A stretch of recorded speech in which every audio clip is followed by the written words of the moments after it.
At Strayer University, we help students like you go from, is it possible? To anything is possible by offering access to up to 10 no-cost gen ed courses, so you can reach your goals affordably and fast. Visit strayer.edu to learn more. No-cost gen eds provided by Strayer University affiliate Sophia. Eligibility rules apply. Connect with us for details. Strayer University is certified to operate in Virginia by Chev and has many campuses, including at 2121 15th Street North in Arlington, Virginia. No matter how you travel, it's good to have a plan. Some people plan every minute. No sleep, bus, museum, another museum. While others only plan to take it day by day. When it comes to your finances, a plan is just as important. You can count on Credit Karma to give you the insights you need to understand your options so you can take charge of your financial path and find your way to money. Explore how you can make financial progress with confidence today. Intuit Credit Karma. Karma you can count on. This episode is brought to you by Amazon's Blink Video Doorbell. Get more at your door with the easy-to-install Blink Video Doorbell. Get more connections. Hey, I'm here for our first date. More deliveries. Hi, I have tacos for two. Oh, thanks. We'll be right down. And more memories. Babe, come down. I have a surprise. All new Blink Video Doorbell with 2-year battery, head-to-toe HD view, and simple setup. Shop now at amazon.com/blink for just $69.99. Achtung Millwall is the #1 Millwall podcast, and we're proud to support the wonderful Lions Food Hub.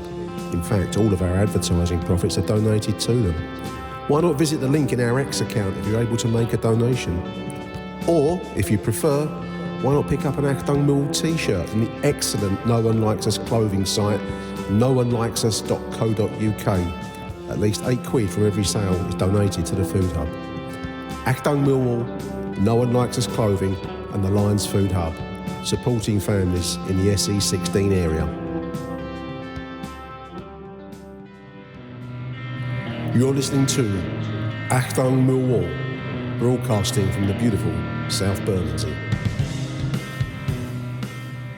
Hello dear listeners, welcome to Achtung Millwall, one-off edition. Another one-off edition. I keep doing one-off editions. This is just another edition of Achtung Millwall, special edition, because we've got a nice little interview that the club arranged today for all of the main podcasts and vlogs with manager, head coach Alex Neil out there in Spain. Mill obviously away for the week pre-season training in Alicante. And we took the chance earlier on today to get a few words with Alex Neil ahead of training sessions. I think there's a game tomorrow. I think we're playing Northampton Town tomorrow. So this is some valuable time that he took out of his day now, which the voices you'll hear incidentally, listeners, obviously yours truly, myself, and also you'll hear Dan from Lions TV, Chris from Chat with Chaps, and Micky from That Millwall podcast. So we're going to roll the interview now that literally took place earlier on today. Today is Monday, and I'll be back straight after with my reaction. Achtung, Millwall. Afternoon, Alex. Thanks for joining the call, mate. Appreciate it. I'm Nick from Achtung Millwall podcast. So nice to meet you. One of the questions I actually had lined up was being answered by the club this morning with the signing of Zach Sturge, which I thought was great news. What areas are you looking at? Are where are you looking to improve the squad still? Are there other areas of focus for you at the moment? I mean, nice to see Zach, but is there anywhere else that you're looking to strengthen? Yeah, I wouldn't be too specific in terms of positions. Obviously, there is areas we want to fill, but I think the difficulty you've got is it depends on who becomes available as well. Right. So I think any position that we can strengthen, we would actively do so. But as you'll probably tell, obviously we've lost quite a few players for certain areas of the pitch, and there are certain areas that we do need to replenish. We had Zach last season, who was excellent at the end of the season. I thought he really sort of came into his own. I thought with every game he played, he seemed to sort of gain confidence and performed well. And we feel as if he's got a really high ceiling. He's quick, he's a big lad, he's really athletic, he's good in the ball. So we feel as if we can add sort of game understanding, bit experience and all that sort of stuff to him, then yeah, like I say, I think he's got a high ceiling. So we're delighted we got that one done. Obviously we've still got certain areas we do need to sort of try and fill. Yeah, I mean, just following up on that, I mean, obviously, we saw a lot of familiar faces leaving the club earlier in the summertime. I mean, would you say that leadership is, if that's a right term, I don't know if it's the right word, but is that something that you're looking for other players within the squad to step up with the departure, say, the likes of Jill Saville, just as one example? Is that, or Murray Wallace? Is that an area that you're looking for other players to come through on? Yeah, I think that's fair. I think not just the lads that you mentioned there, but you could also put Sean Hutchison, who was a Yeah, brilliant captain behind the scenes, although he didn't play that much. Um, we had other guys in there. George Honeyman was a big voice in the change room as well in terms of motivation and getting the lads up for games and stuff. So I think there's a lot of onus on the current sort of senior lads that we've got. Obviously, like say Lenny, Coops, even Billy, who's been here a long time. Casper, who had a yeah, great season last year. And even some of the sort of younger ones, if you like. I mean, like you don't view Tristan as a younger one, but I think he's only 23. yeah, So I think a lot of the lads who play regular game time. Obviously, Jaffet is a sort of leader, but probably more a leader in terms of how he performs and what he does. I still think he can probably add more of the sort of vocal aspect in terms of getting up people up the game and all that sort of stuff. But what you tend to find is a lot of players approach the game differently in terms of how they sort of position themselves within the changing room. What you'll find is you'll find some players that are really vocal and I've got a lot right. to say, and you've got other guys that are sort of quite reserved and quite quiet, but I've got that sort of undertone of determination and then sort of more do it on the pitch. So they're more a doer rather than a sayer, if you like. So I think, like you say, we'd certainly need probably another voice or two would be helpful, I think, for the team. That's fantastic, Alex. I'm going to hand you over now to Chris. We take it in turns on this. So, Mhm. Chris. Thanks, Nick. Hello, Alex. Good afternoon. How you doing? I'm good, thank you. I'm good. Thanks for taking us the time out, especially in a busy schedule. Nice. I had the pleasure of meeting you at the boxing a few years back. It was James de Gaulle, I think it was Eubank. I remember having a chat with you, and I remember thinking to myself, this guy would make a good Millwall manager. I think you were Preston manager at the time. Right. So I'm just really keen to understand what kind of research you do into your clubs, or before you take the next step. You were out of work for a little while before you came into us. What sort of research do you do, and what was it about the Millwall opportunity that appealed to you at the time?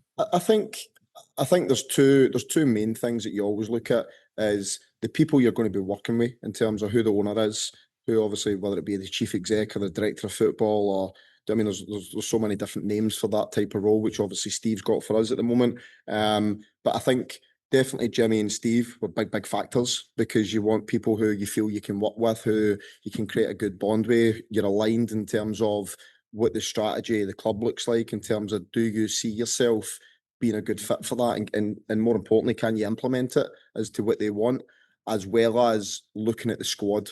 I think it's important as well that you go into a squad that you can look at and think that my sort of style that I would like to try and bring is going to suit the players at your disposal because if one or the other doesn't marry up then yeah that can be an issue. And we've seen probably examples over the years, some probably recently, some in the past, where somebody goes in and you're looking and you think, I don't think that's a good fit. And it ends up being the case that it doesn't really align. What I do feel is, I think my sort of working class background, my family's working class background, the way Millwall is, the grittiness that Millwall's got, what I was probably like as a player in terms of determination and tenaciousness and all those sort of characteristics, I think's embedded in Millwall. So, like you say, it felt like a good fit to me.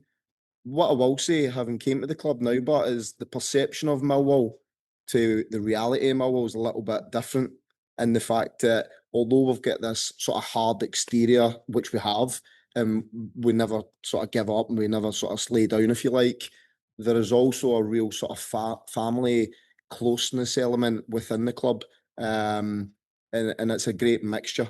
And for me, it's allowed me to settle in really, really well. Yeah, and you certainly have done. So that's great to hear, Alex. Thank you.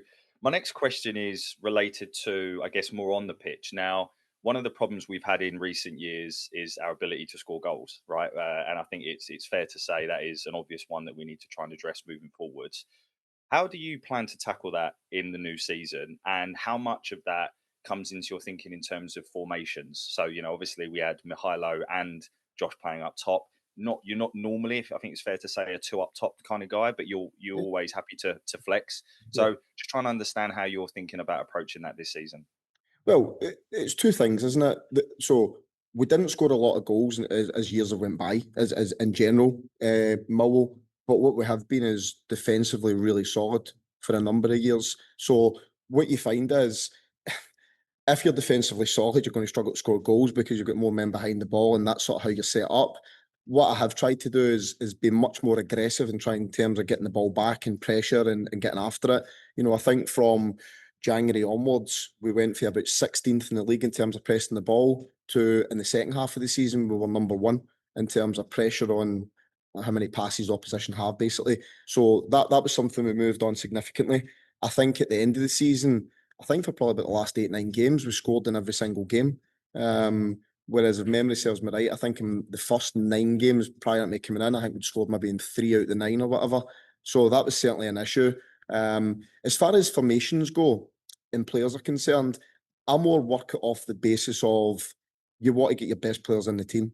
My job's then to come up with a sort of structure and a formation, if you like, or tactics that are going to incorporate who we would deem to be our most threatening and better players. And at that point, I felt Josh and Mihailo needed to be in the starting lineup. You know, to give you a little bit of context, when I was at Sunderland, again, like you say, I'd never really played a sort of two up top, but I had Ellis Sims and I had Ross Stewart. So when I was there, we played a 3-5-2, which I'm not really a big fan of a back three, but I couldn't sort of fit them out my team. And I also had wingers who were a real threat, you know, Jack Clark and Patrick Roberts. So again, I work back from let's try and find a way to get the best players in the team, providing obviously it gives the team balance and it gives the team the best chance of winning the game. And then for there, my job is how do I construct that and how do I put it together? And that's where we sort of landed, if you like, for the last maybe 8-9 games of last season. Thanks, Alex. I think a part of it as well is just keeping some of the attacking talent we've got fit, right? And hopefully we can certainly do that. So thank you. I'll hand over to Dan from Lions TV. Thanks, Alex. Cheers. Good afternoon, Gaffer. How are you? Yeah, very good. Good. I just want to say I appreciate your time as well, on top of what everyone else said.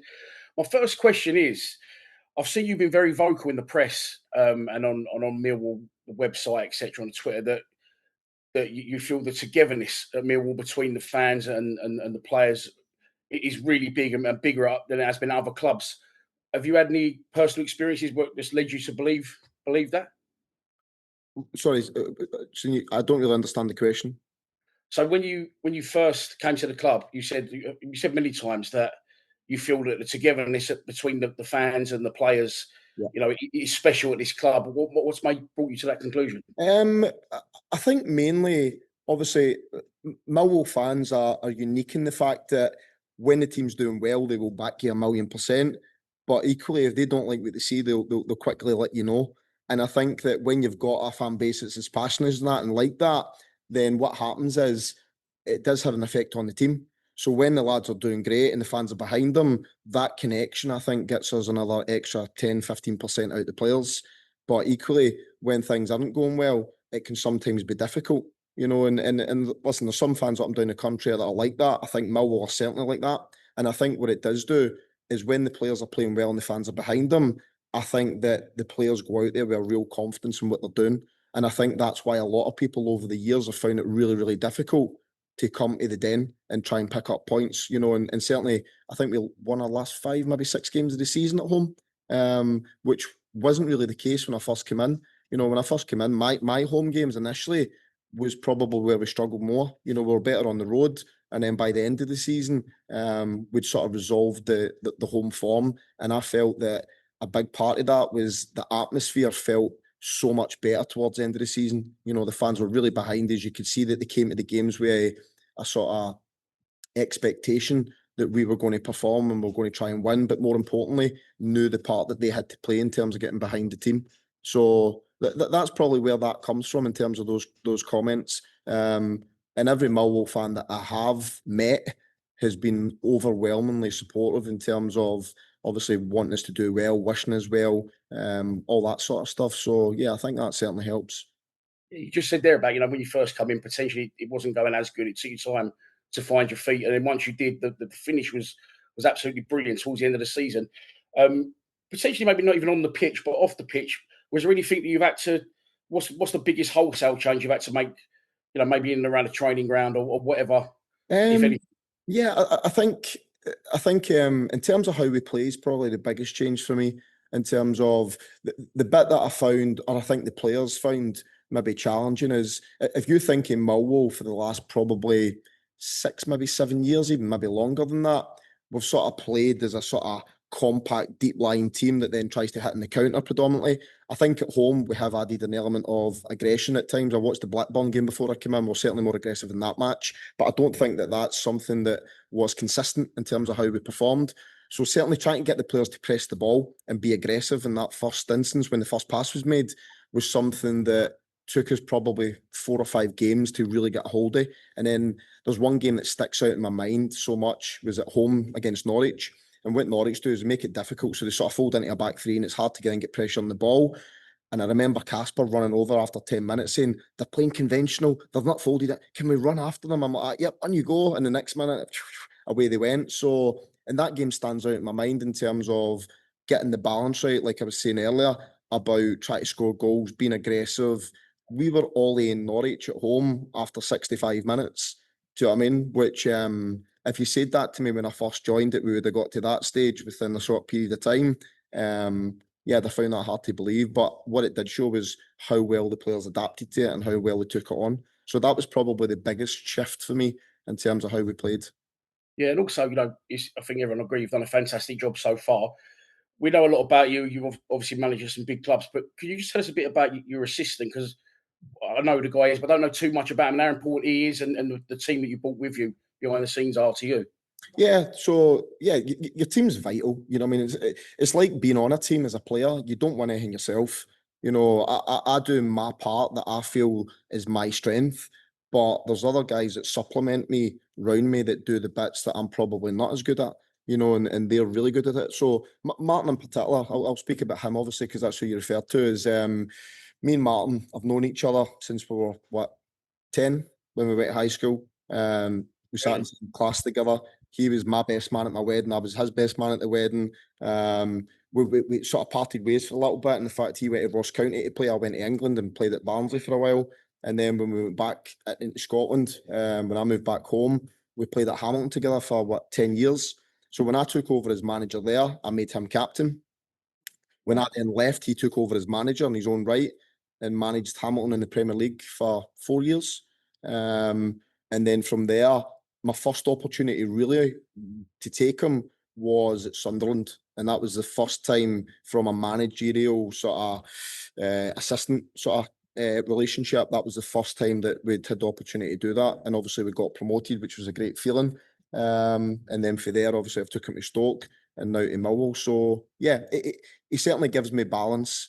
You'd probably describe me as the livelier out the two. That's brilliant. And listen, finally, it's all going great at the minute. That's great. And the end to last season was so strong. How do we kick on? Going into next season? Yeah, but I think obviously. And can we kick on?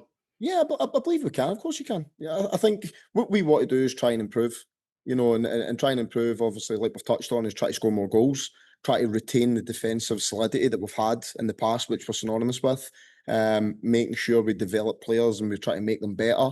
But more importantly, win games. That's why the fans turn up. They don't want to hear about how we're trying to improve the left back or how we try to improve the right winger. You improve that by winning. So for us, we want to be really competitive next year.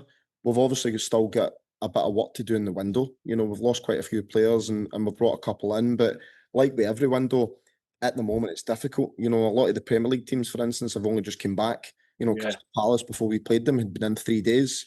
So they're not at a stage, a lot of these clubs, to make decisions on players that was going to free them up for us to potentially try and either buy them or loan them or whatever.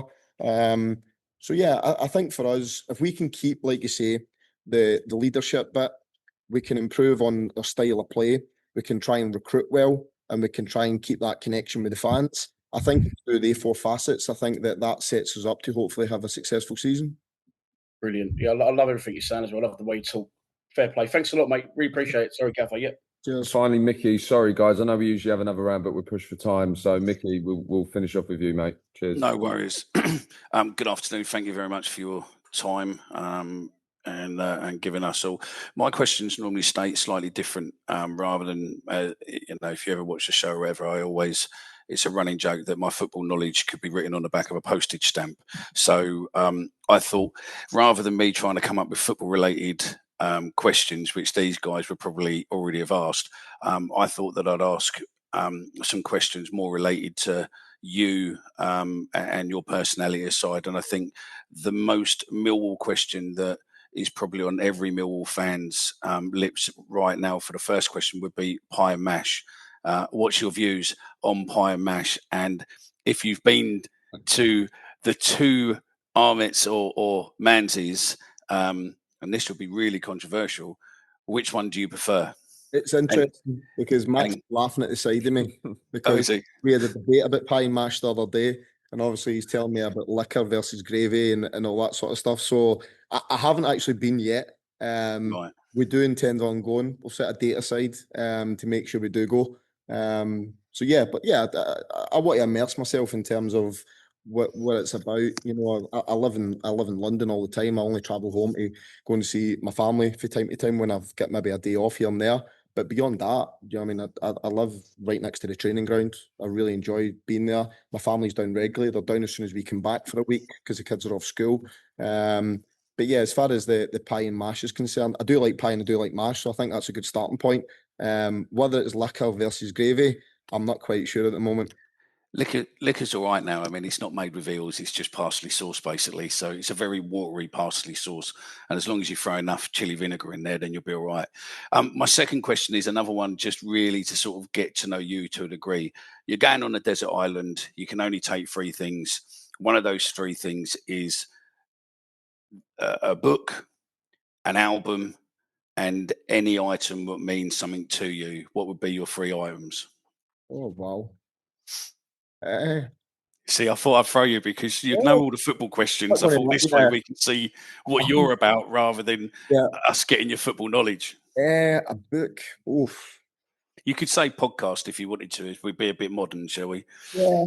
No, a podcast. I like football podcasts. You know, listen, football's not just my job; it's my passion. I love it. You know, if as a player, if my level would have been playing at the local amateur park, I would have done that until my legs couldn't do it anymore, basically. Yeah. And I was just fortunate enough that I got an opportunity to play at a decent level. And then I've been even more fortunate in the fact that I now coach for a living. So yeah, definitely be football related. As far as albums go, I do like bands. So I like bands, you know, obviously my era was like, say, Oasis and all these sort of guys coming through, and I love all that sort of Stone Roses. Yeah, so that's the type of music that I would listen to.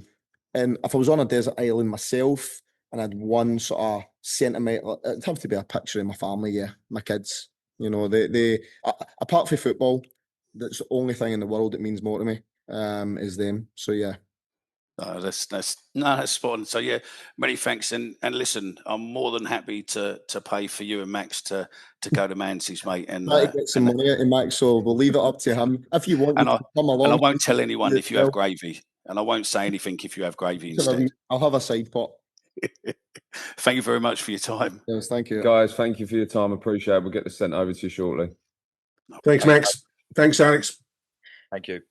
This podcast is brought to you by Carvana. Buying a car shouldn't eat up your week. That's why Carvana made it convenient. Car buying that fits around your life, not the other way around. You can get pre-qualified for an auto loan in just a couple of minutes and browse thousands of quality car options, all within your terms, all online, all on your schedule. Turn car buying into a few clicks and not a full week's endeavor. Finance and buy your car at your convenience on Carvana. Financing subject to credit approval. Additional terms and conditions may apply.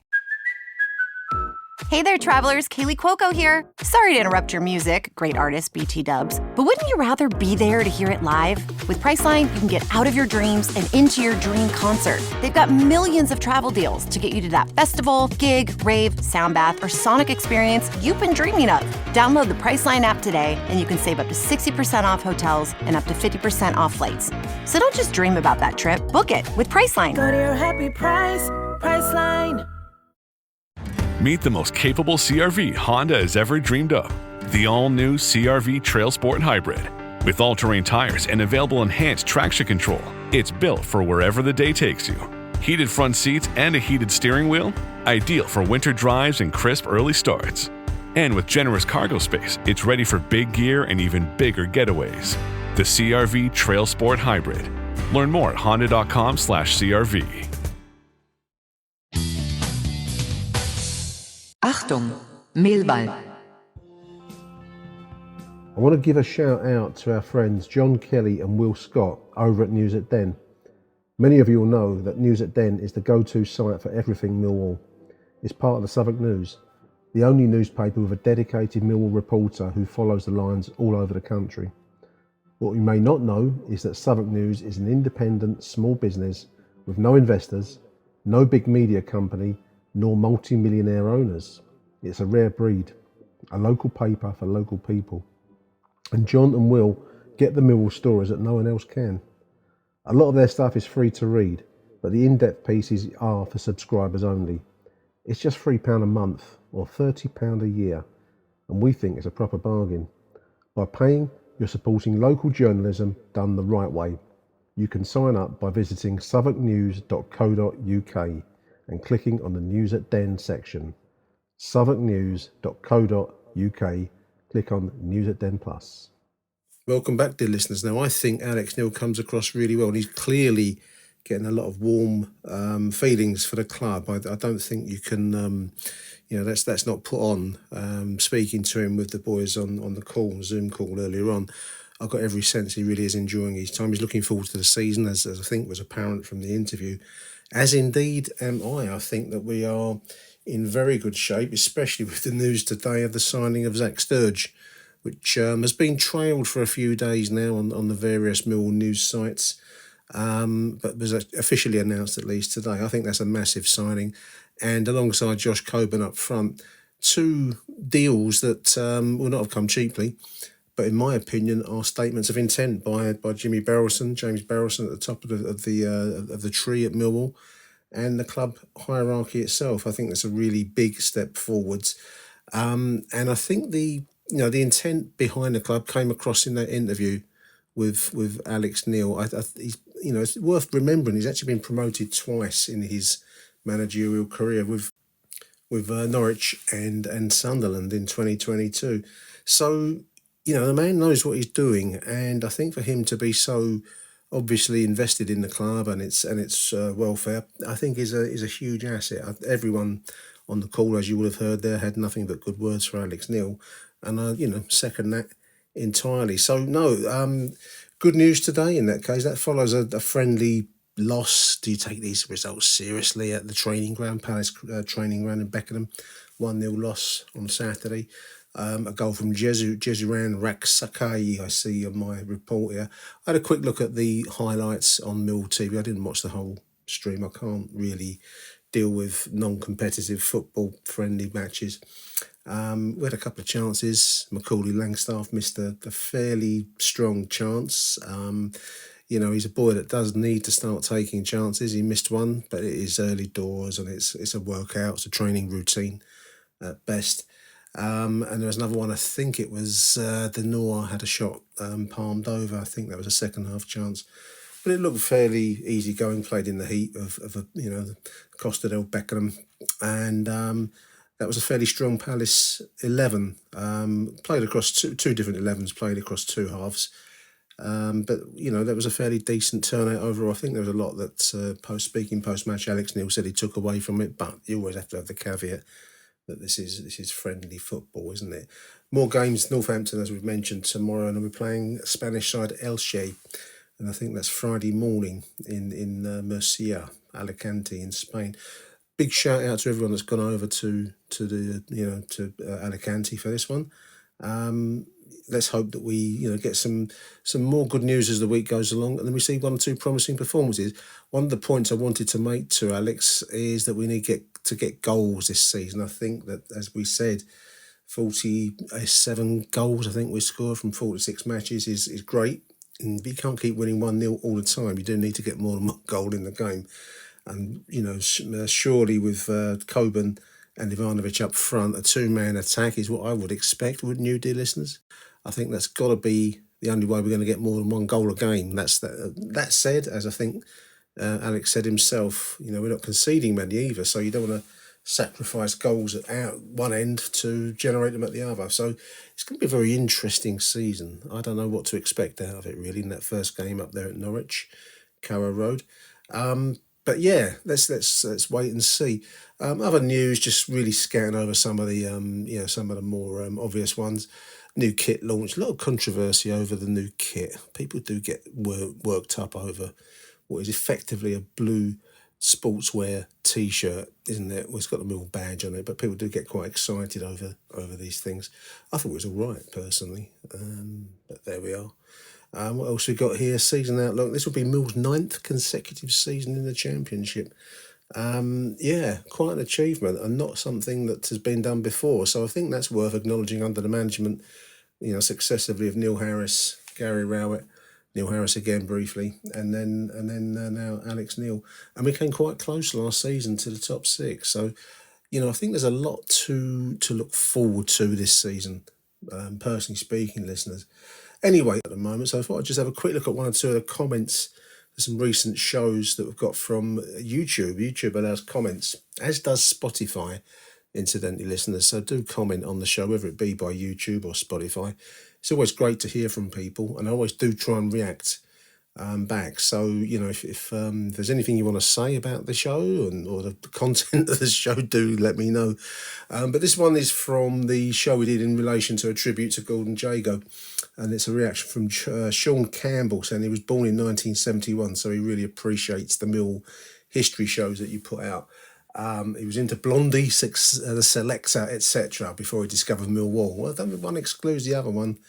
Sean, I was into Blondie, in my dreams anyway.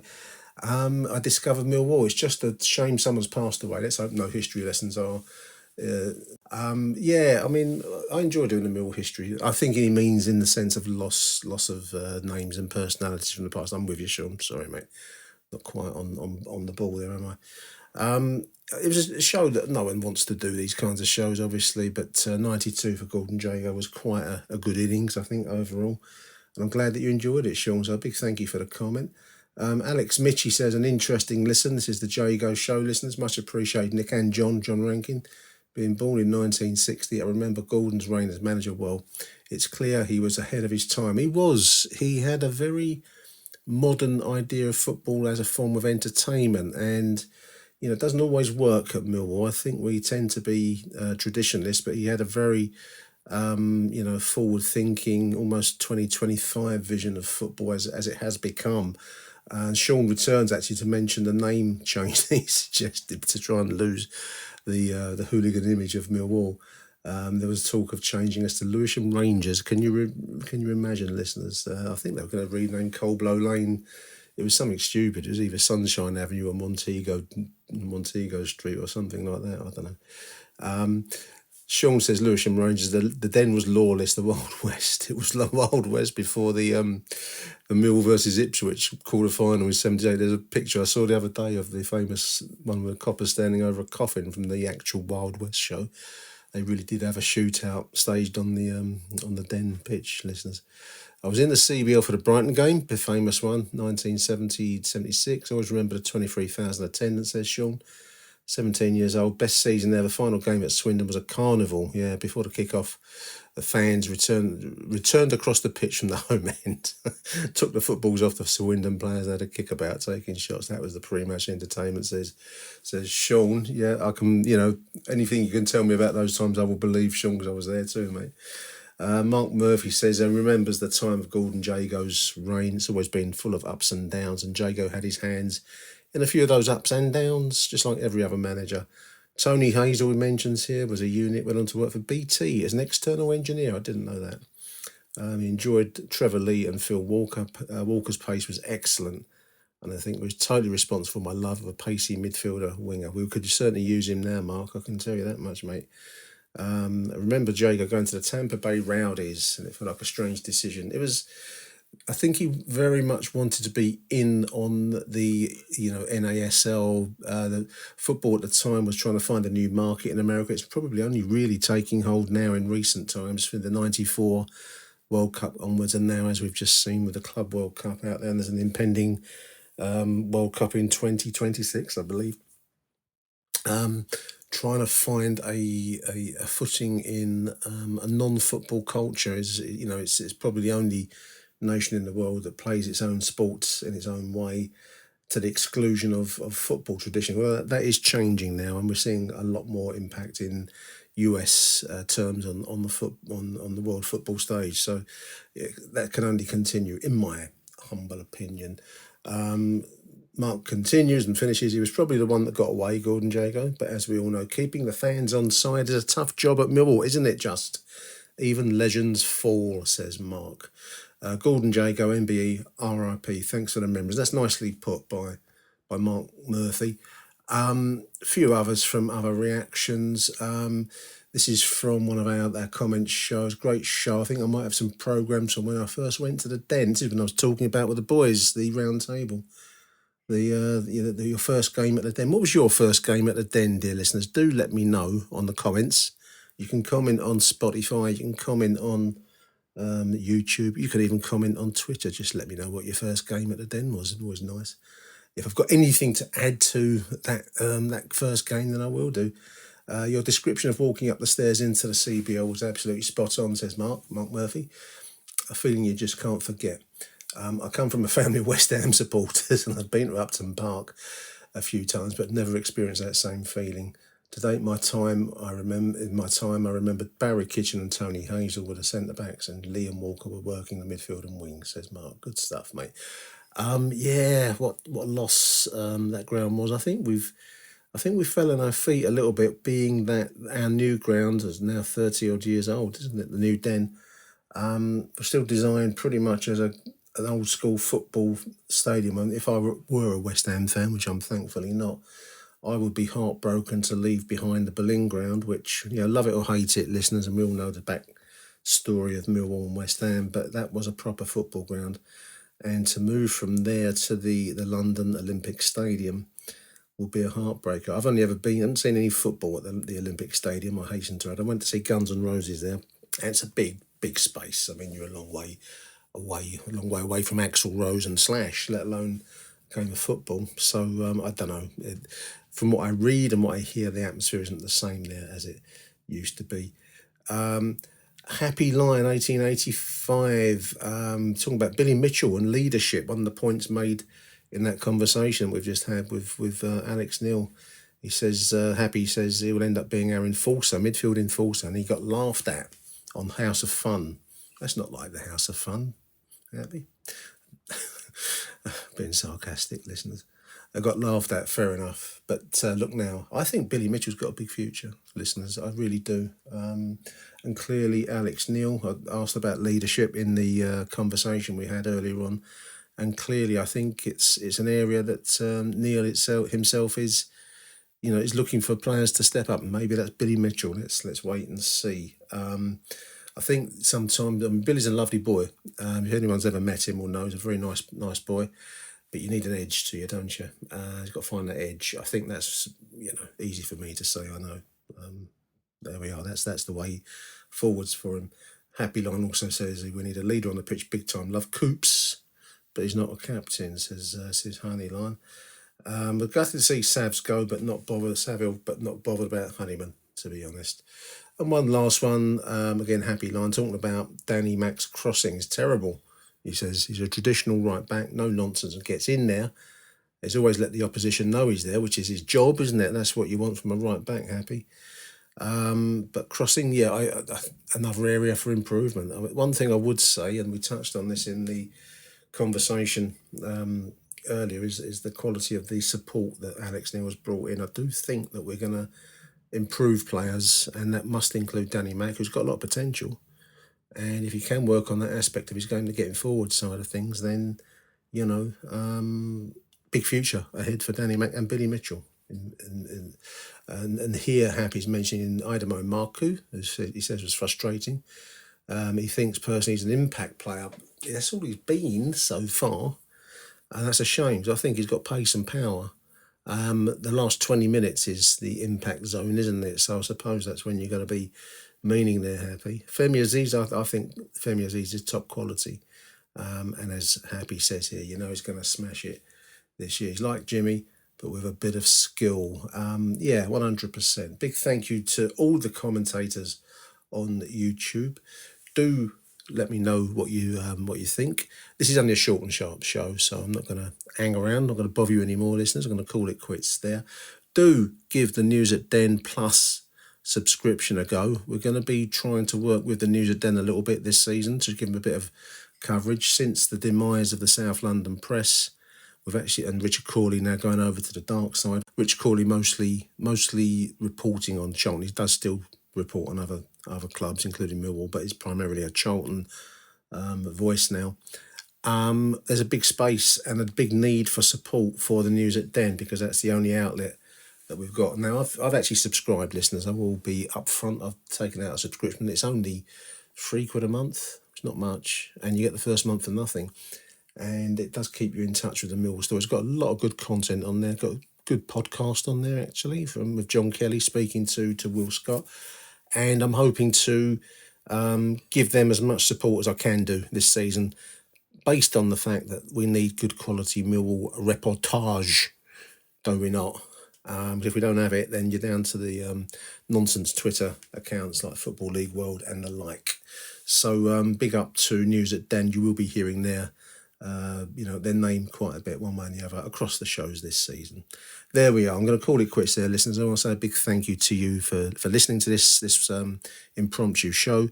Big thank you to Alex Neil today for taking time out of his day, and Max McClellan for putting it all together, and the boys for supplying some good, intelligent questions, I thought. So anyway, there we are. Until the next edition of Achtung Millwall, which will be at some point in the very near future, certainly before the start of the season, from me, Nick Hart, it's Arrivederci Millwall. Hasta la vista, as you're in Spain. Bye for now. Thanks for listening to this edition of Achtung Millwall. If you're tuning in via Spotify or YouTube, please feel free to comment, like or subscribe as you see fit. God bless. Until the next show then, it's bye for now.